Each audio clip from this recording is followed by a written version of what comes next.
This is the EBycco 5000W dual motor e-bike. Mine is the black/blue 24-inch EB7 Pro with those chunky 4-inch fat tires, a tall aluminum frame that means business, and a big 52V battery running along the down tube. Both wheels have hub motors. The fork is beefy with a through-axle look, and the rear shock sits tucked into the triangle. From the saddle, it has a muscular, almost moto stance.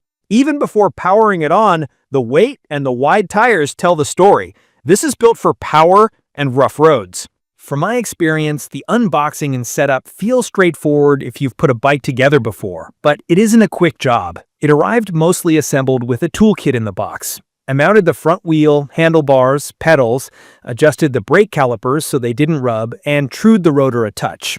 The bike is heavy at a bit over 80 pounds with the battery in, so I propped it on a sturdy stand and took my time.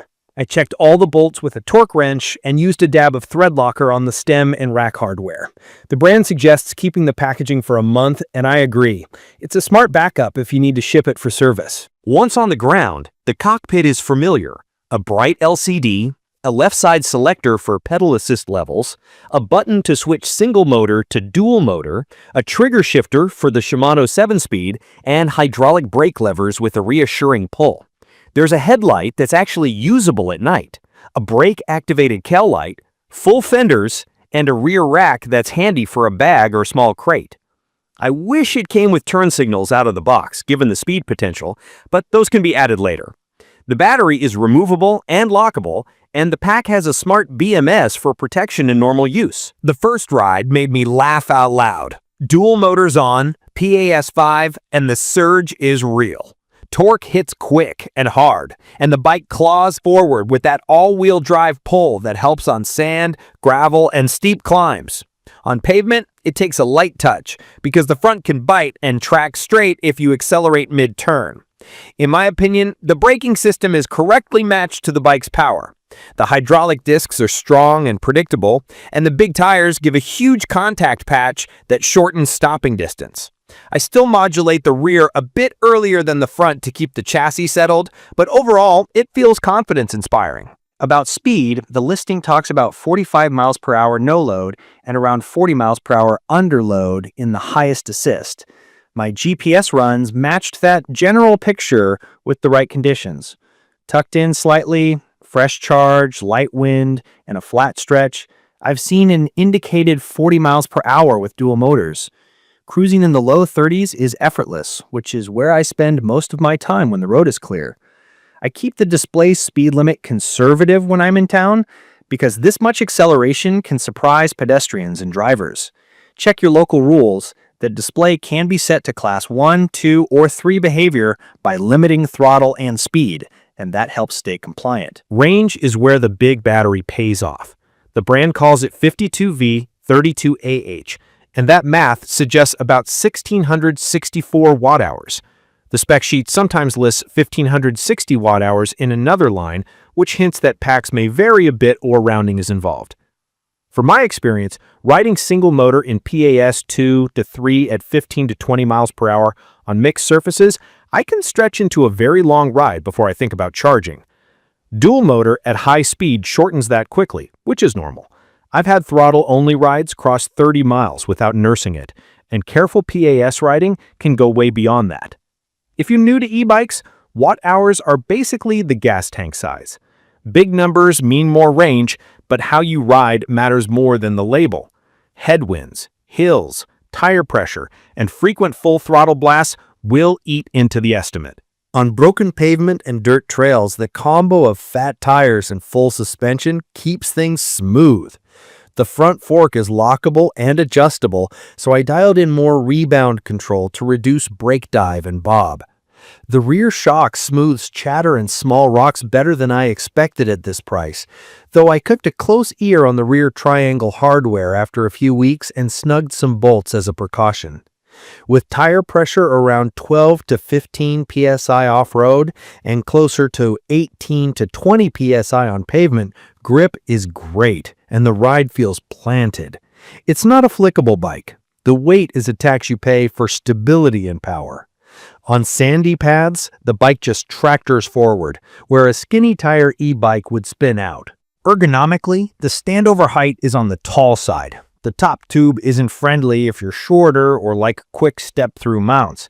I'm average height and comfortable, but I raised the seat post for full leg extension and rotated the bars slightly back to take weight off my wrists. The stock saddle is serviceable. I swapped it for one with more support for longer rides. The rack is useful, though mine needed a small shim to sit straight. The kickstand arrived a touch loose and needed tightening. I also trimmed the leading edge of the front fender because under full compression, it could touch the controller box. Little things like that are part of the ownership story here. This frame and powertrain are stout, and I see the rest as a platform to tune. If you like to tinker, this is a fun canvas. A quick note on power claims. The brand markets a 5000W peak across both motors. In my opinion, the real-world peak feels lower than that headline number, but still hugely strong. That aligns with data I've seen from similar controllers that don't quite hit the splashy figure. Either way, the torque is serious, the hill climbing is no joke, and the riding experience backs up the promise of fast in a way most riders will find more than satisfying. I care less about the exact number and more about repeatable performance.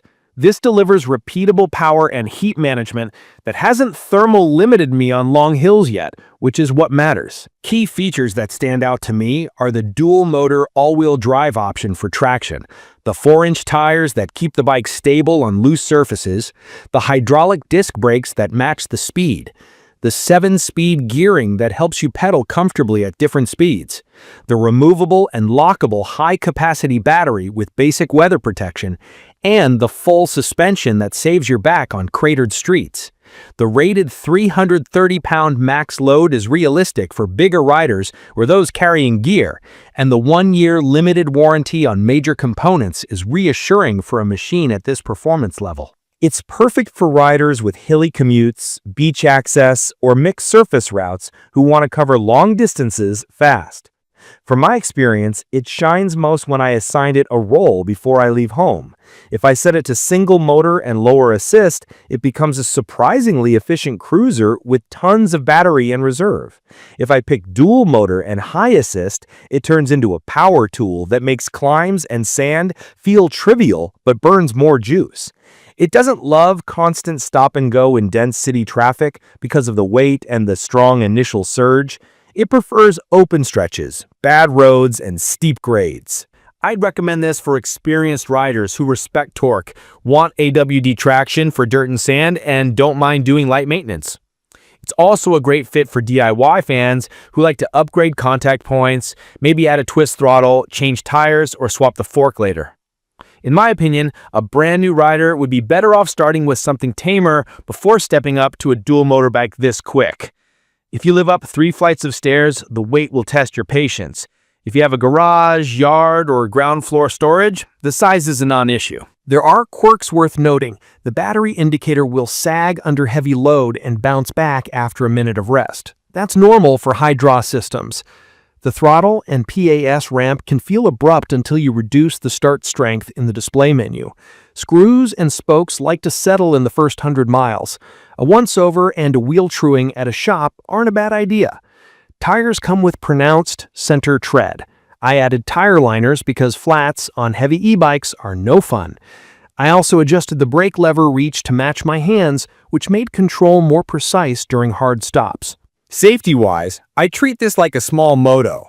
Full face or at least a sturdy helmet, lights on even in daylight, reflective bits on the rack, and bright gloves so hand signals are obvious. Without factory turn signals, I use clear hand signals well before I slow down. The good brakes help, but I still leave more space than I would on a lighter bicycle. The speed is addictive, and I've learned to keep the pace in check when other road users are nearby. Charging a big pack takes time. I typically charge after riding instead of letting it sit empty. I store it at medium charge if I won't ride for a week. The removable design makes it easy to bring inside, and the lock is a nice touch when I park for coffee. The IP54 style protection keeps splash and dust at bay, but I don't pressure wash the bike or ride through deep water. In my opinion, the EBycco 5000W dual-motor e-bike for adults electric bike is a force. It's not the most refined, and some specs feel optimistic on paper, yet the real-world punch, range, and versatility make it a compelling ride. The frame and motors feel like the core of something you can grow with, and the parts that aren't perfect are easy to tweak or replace. The fun factor is high, and I still step off with a grin after blasting up a hill I used to push on other bikes. In conclusion, this e-bike delivers serious power, stable handling, long range if ridden smart, and off-road capability that opens up routes many e-bikes can't handle.